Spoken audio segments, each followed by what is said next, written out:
welcome to CTV News. I'm Jana Baker. And I'm Tony King. Bees have recently been added to the endangered species list, and this concerns a lot of people. Here's Kelsey Rauschenberger with more. In the past 50 years, the honeybee population has steadily dropped. Bee farmers have reported a 40 to 100% loss in their colonies. What many people do not know is 1/3 of all food consumed by humans in some way is dependent on bees. Through pollination, bees support the growth of most foods. Many things are to blame for this decline, including lack of bee-friendly plants and industrial use of pesticides.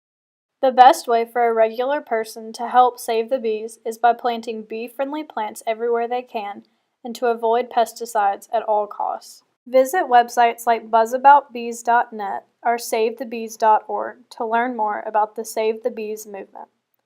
This has been Kelsey Rauschenberger from CTV News.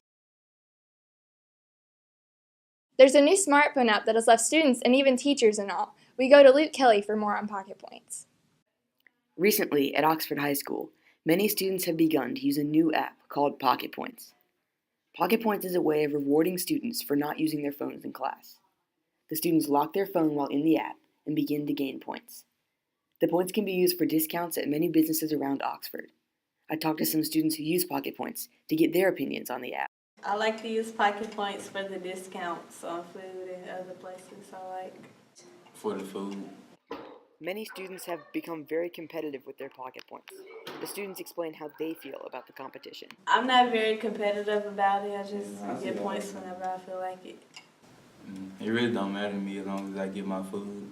The app is becoming more and more popular among students at Oxford High School.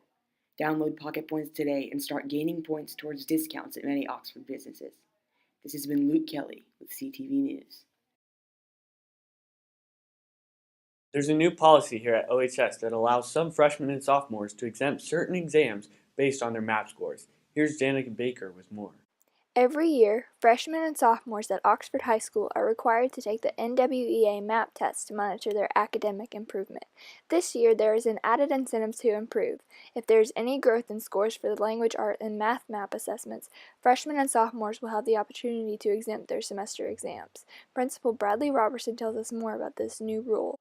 Well, you actually take the MAP test 3 times a year, one in the fall, and then one in the winter and one in the spring. It's just as important for us to know if you're growing from fall to winter as it is from winter to spring. So it also gives us a good gauge in the middle of the school year of whether there's any instructional practices we need to change for second semester.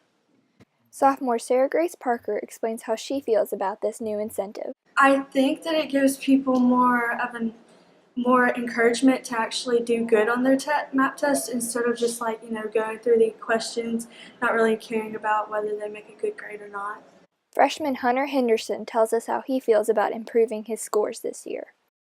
Good, actually, because I think I have improved, so I think I would be a good thing, but I'm not really sure, so I have to check. I think I would personally, but I think a lot of more people are going to too besides just me. Mr. Robertson tells us if he thinks this incentive will be used in the future. Yes, I do. The goal is to also a meeting with the superintendent and the assistant superintendent, and hopefully with the approval of the school board, we will do something similar in the spring. And we do want to continue the process simply because it does motivate the students to do their best. This has been Jana Baker for CTV News. Oxford's Thanksgiving break is just around the corner. Here's Catherine Field with Charger in the Halls.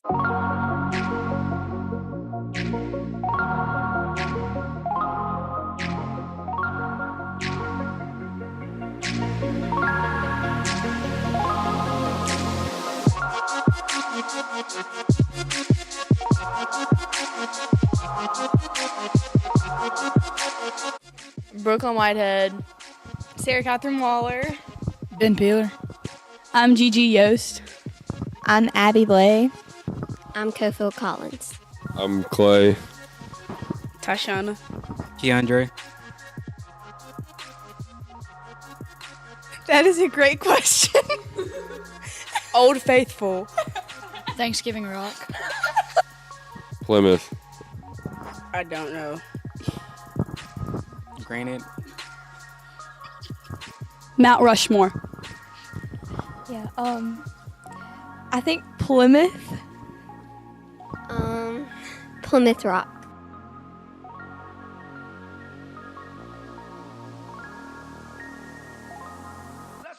True. True. True. True. True. True.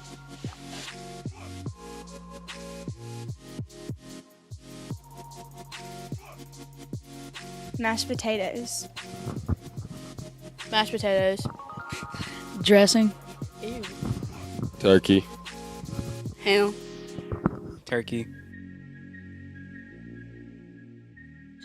I'll probably sleep, and we usually put up our Christmas decorations on that day. I'm just going to go to my family's house and have Thanksgiving dinner.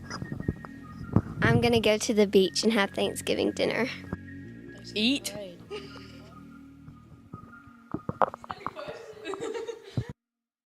A select number of Oxford High students are traveling to Chicago to see the historic Hamilton play.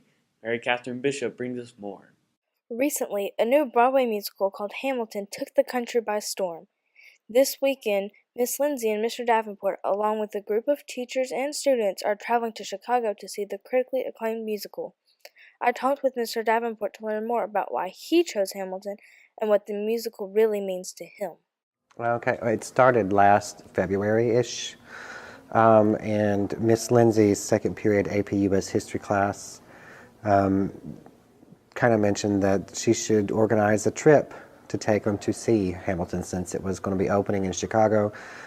And she and I have been talking about the possibility of it anyway because we're both extremely interested in this show. It's it's a phenomenon.